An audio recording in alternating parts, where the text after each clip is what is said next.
Magiinom ka na naman, di. Makita ka ni mami dyan. Eh, anong problema? Pag ikaw, Tatakot ako? pag ikaw makakita ni mami dyan, eh. Hindi ako natatakot dun. Sus. Pag dumating naman si mami, titiklop ka. Titiklop. Siya titiklop sa akin. Jesus. Alam mo, minsan napag-isip-isip ko rin eh. Kailangan marunong akong sumagot ng no. Magkahingaan kayo, no! Magkahingaan nyo ako na no! Ganun, hindi pwede yung ganun sa akin. Jesus. Mindset ko na yan. No. No.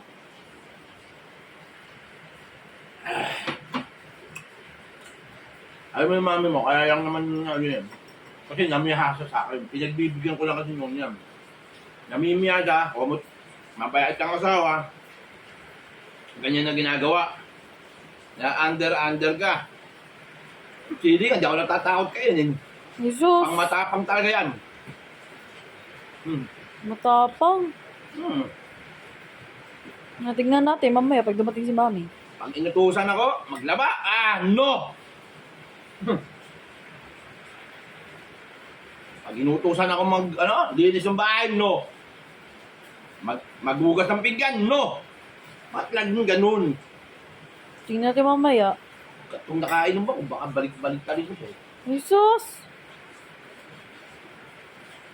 Ikaw, pag ikay nag-asawa, huwag mong tutulad yung nakikita mo sa mami mo, yung ginagawa sa akin, huwag mong tutulad yun. Minsan, rumispeto ka.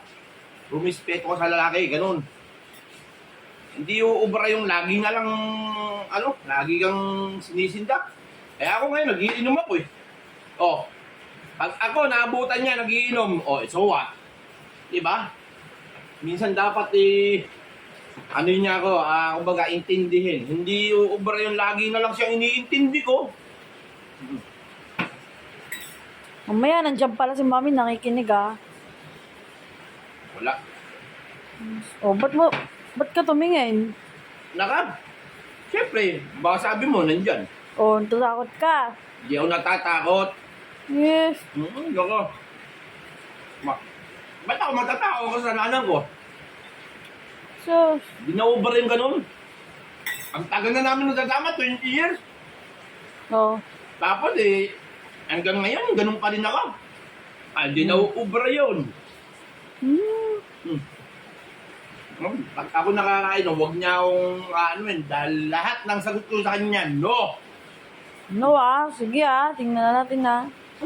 Patutunayan ko sa yan. Patutunayan ko sa yan. Kapag hindi, kailangan may pera ako. Pagka napatunayan ko, ano mo? Ano mo pag napatunayan ko? Wala. Maniniwala syempre. Nakakabilib-bilib sa daddy mo. So, Ikaw, alam ko, nagsasabi ka lang sa akin kasi nasanay kang naduduwag ako sa mami mo, pero never.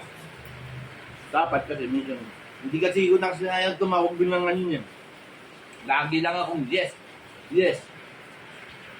Dapat pala, matuto kang sumagot ng no. Sa lahat ng bagay kasi pag malaki ulo. Ikachallenge mo pa ano sabi mo lang yan kasi lasing ka. Hindi ako sa lasing. Mamaya. Hindi mo ako ubra. Lagi nga lang gano'n.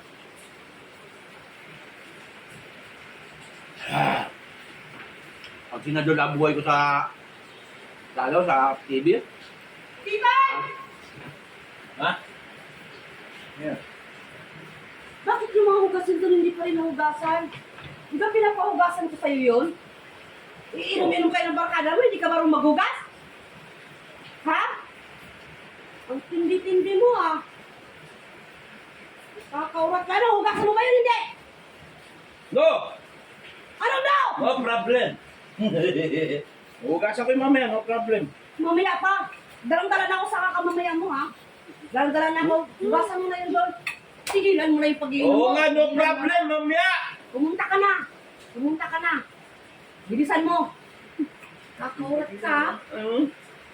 Bilisan mo! No problem.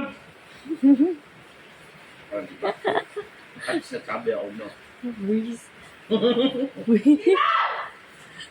Tawag ka na dun, di. So, ano mo ako mamaya? Ano mo gusto mo na? Oo nga! Bilisan mo! Oo! Pag isang tawag ko pala, dito na sa akin. Susunod na nga eh. No problem nga eh. Oh, gawin lang. Eh? Nasabi ako no ha. May. Mamaya, ilotin mo ka. Ano ba?